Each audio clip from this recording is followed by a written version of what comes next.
Usai diperiksa, Younger menjelaskan kronologi dirinya bisa menjadi korban atas kasus dugaan penipuan investasi kripto dengan terlapor Timothy Ronald.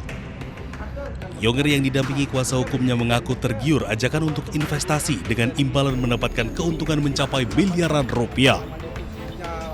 Younger dan korban lainnya menjadi member dari komunitas Akademi Kripto, sebuah komunitas yang didirikan oleh Timothy Ronald bersama rekannya Kalimah Sada. Saya tergiur karena ada bukti signal bahwa dia mengatakan dari 2 juta itu bisa jadi 2 miliar. Beli koin apapun bisa untung.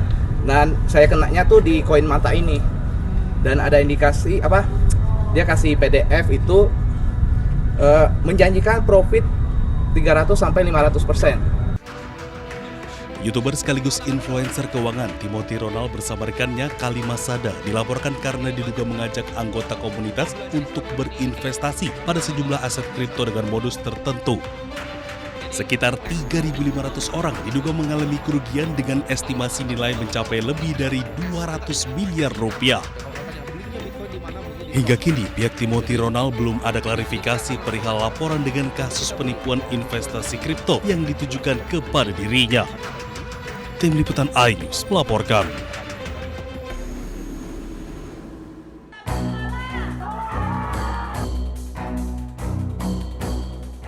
Empat, memerintahkan agar terdakwa dikeluarkan dari tahanan segera setelah putusan kami diucapkan.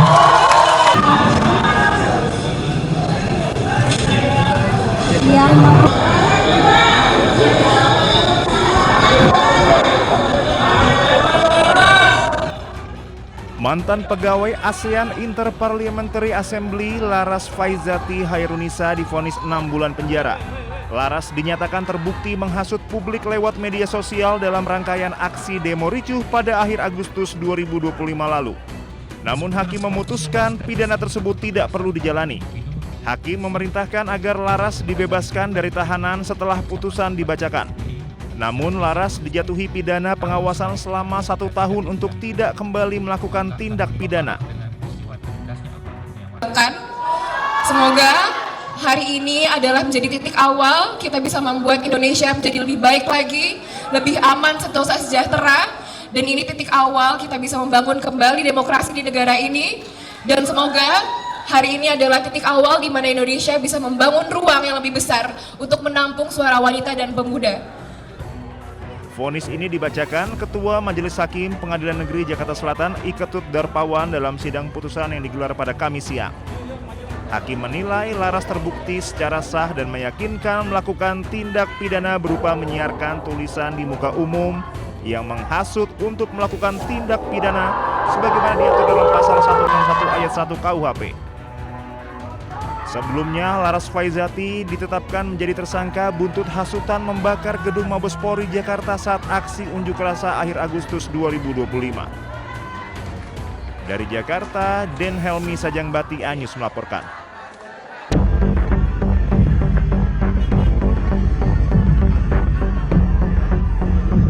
Ribuan buruh berunjuk rasa di gedung DPR dan Kementerian Ketenagakerjaan. Mereka menuntut upah minimum Provinsi Jakarta 2026 direvisi menjadi 5,89 juta rupiah yang mencerminkan 100% kebutuhan hidup layak.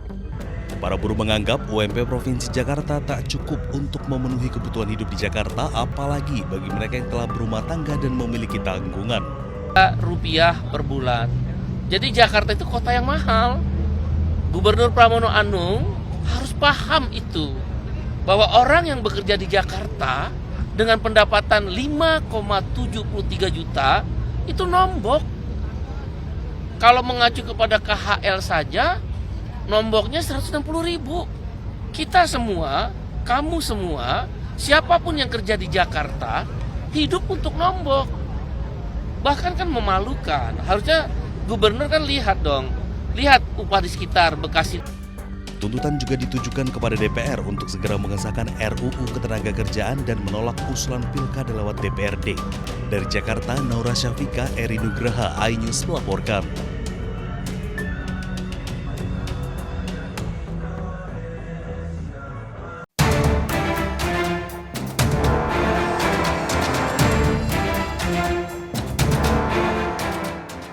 Penyanyi Denada kini menjadi perbincangan usai kemunculan seorang pemuda berusia 24 tahun bernama Reza Rizky Rosano yang mengaku sebagai anak kandung Denada. Bahkan Reza sudah melayangkan gugatan ke Pengadilan Negeri Banyuwangi. Reza menggugat Denada karena dugaan penelantaran anak. Ia juga menuntut pengakuan dan pemenuhan hak sebagai anak oleh Denada. Tak tanggung-tanggung, Reza menggugat ganti rugi fantastis sebesar 7 miliar rupiah. Melalui manajemennya, penyanyi Denada belum memberikan keterangan. Saat ini belum ada komunikasi dari pihak tergugat kepada kami. Sementara itu terkait langkah hukum, manajemen Denada menyebut Denada telah menyerahkan penanganan perkara kepada tim kuasa hukumnya secara mendalam. Mereka menegaskan proses hukum perlu dihormati oleh semua pihak. Tim Liputan iNews melaporkan.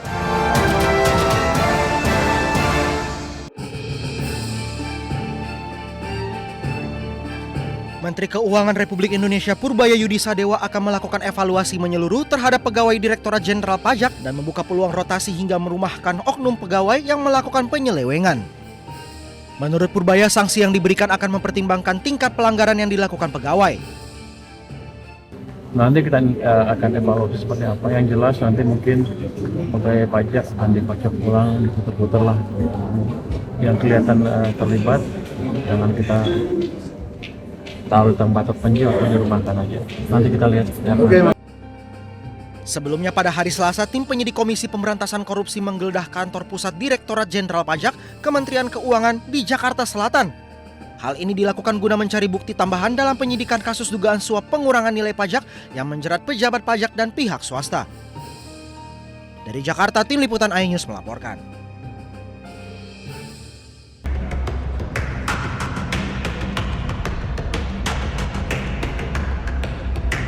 Usai diperiksa, Younger menjelaskan kronologi dirinya bisa menjadi korban atas kasus dugaan penipuan investasi kripto dengan terlapor Timothy Ronald. Younger yang didampingi kuasa hukumnya mengaku tergiur ajakan untuk investasi dengan imbalan mendapatkan keuntungan mencapai miliaran rupiah. Younger dan korban lainnya menjadi member dari komunitas Akademi Kripto, sebuah komunitas yang didirikan oleh Timothy Ronald bersama rekannya Kalimah Sada. Saya tergiur karena ada bukti signal bahwa dia mengatakan dari 2 juta itu bisa jadi 2 miliar. Beli koin apapun bisa untung. Dan saya kenanya tuh di koin mata ini. Dan ada indikasi dia kasih PDF itu menjanjikan profit 300-500%. YouTuber sekaligus influencer keuangan Timothy Ronald bersama rekannya Kalimah Sada dilaporkan karena diduga mengajak anggota komunitas untuk berinvestasi pada sejumlah aset kripto dengan modus tertentu. Sekitar 3.500 orang diduga mengalami kerugian dengan estimasi nilai mencapai lebih dari 200 miliar rupiah. Hingga kini, pihak Timothy Ronald belum ada klarifikasi perihal laporan dengan kasus penipuan investasi kripto yang ditujukan kepada dirinya. Tim Liputan iNews melaporkan.